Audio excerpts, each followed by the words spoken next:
دنیا کا سب سے خوبصورت انسان وہی ہے جس سے بات کرنا آسان ہو، جس سے مشکل میں مدد مانگنا آسان ہو، اور جو دوسروں کے دکھ درد میں شامل رہے، جو آنسو پہنچنا جانتا ہو، جو مرہم بننا اور مرہم لگانا جانتا ہو۔ اگر آپ ایسے انسان ہیں تو یقیناً اللہ نے آپ کو سب سے خاص بنایا ہے۔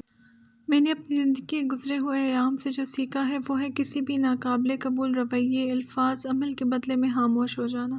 کچھ وقت کے لیے یہ خاموشی اذیت دیتی ہے، لیکن مستقبل کے بہت سے پچھتاووں اور خساروں سے یہ خاموشی بچا لیتی ہے۔ اجنبیت بہت خوبصورت تعلق ہے، کوئی آپ پر انگلی نہیں اٹھا سکتا۔ کم رشتے بنائیں لیکن مخلصی سے نبھائیں۔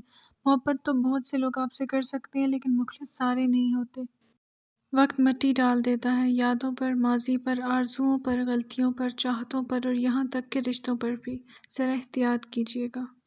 بھروسہ وہ نازک شیشہ ہے جو ایک مرتبہ ٹوٹ جائے تو پھر کبھی نہیں جڑتا، اور اگر کبھی جڑ بھی جائے تو چہرے دو ہی نظر آتے ہیں۔